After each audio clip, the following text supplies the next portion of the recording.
Things were just getting good, Kenneth whined, as Jason bodily dragged her into Raisha's bathroom, because of course the ex-recruits had their own bathrooms.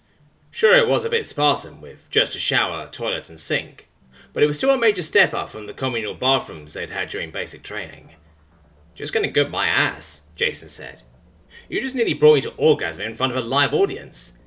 I did, Kenneth asked in surprise, before a satisfied grin replaced it. I mean, of course I did. The human resisted the urge to swat the amorphous alien upside the head, instead reaching for the nearby tissue dispenser, which, of course, was empty. Damn it, Raisha, he thought, before sighing. Guess I'll just have to get used to having a damp patch on the front of my coveralls for the trip. That would be a barrel of fun. Getting out of the Aviary without anyone seeing it, he could practically imagine the headlines now. Hero of Guruthu engages in avian orgy? Which might seem like a bit much, just for having a stain on the front of his coveralls, but if he'd learned nothing else in the past few months, it was that the tabloids loved to speculate about his love life. He didn't know whether that was down to him being male or human, but it was fucking annoying. Come on, Jason, Kenneth grinned, running a hand across his shoulders. You know you enjoyed it. And Kernathu's in one of her moods, he thought. Normally his fellow engineer was shy and soft-spoken, but she had two alternate personalities that seemed to only come out in specific circumstances. The first was when she was working, and only had eyes for whatever it was she was doing. The second was when she was in the mood, and seemed to revert to little more than a horny little pervert. He blamed the datanet personally. The girl seemed to have gotten most of her ideas about how intimate interactions with opposite sex went from there. Irrelevant, he deadpanned, turning back to her. If Raisha hadn't distracted them while I pulled you out of there, there'd be a rumour shooting around the entire facility right now.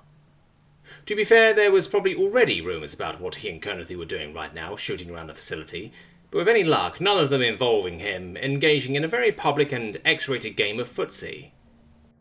Then he paused, as an idea occurred to him, which I'm beginning to think is what you wanted to happen. Kernathy was many things, but a liar was not one of them, which was made entirely obvious as her somewhat lascivious expression had probably frozen her face. I have no idea what you're talking about, she said finally, looking away. Jason sighed as he let his head clunk against the cool porcelain of the sink. Please don't tell me that that little display was the Shorvanti equivalent of a girl showing off her very real Canadian boyfriend. He couldn't see Kernathy from his position, but he did hear her shuffle uncomfortably. This time I really have no idea what you're talking about. He poked his head up to aim a single gimlet eye in the alien's direction. So you did know what I was talking about before? Kernathy looked like she'd been shot. No? He sighed, putting his head down. Perchance, when you and Raisha claimed to have a human boyfriend, did the other girls react with skepticism? Especially when you were unable to name me or provide a picture, given that I've been on an undercover assignment with Panora for the last 2 months. He heard more than saw her stiffen. How did you know? Goddamn Shorvanti. Unable to resist a small smile at the sheer surprise in Kennethy's voice, he suddenly levered himself up to look at her. So, are you actually into exhibitionism? Or was that just a convenient opportunity to show me off? To be honest, he should have been more pissed about the latter outcome than the former, but to be honest, he couldn't really say he was surprised. Of his trio of lovers, Kernathy was by far and away the least socially acute, which was saying something given that Raisha was her direct competition in that regard. Given that, and the history of being scorned that no doubt went along with it, he could very easily imagine the short Shorvanti salivating at the thought of showing off her romantic success to all the girls that no doubt looked down on her. That's not a bad idea, Kernathy said slowly, as she weighed the thought and found it to her liking. Could we...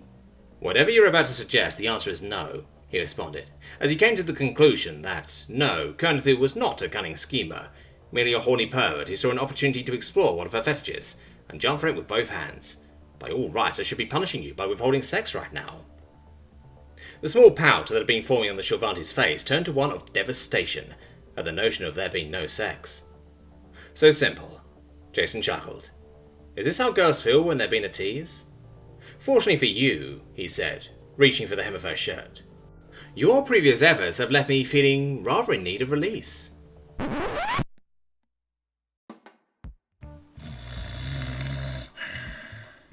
What?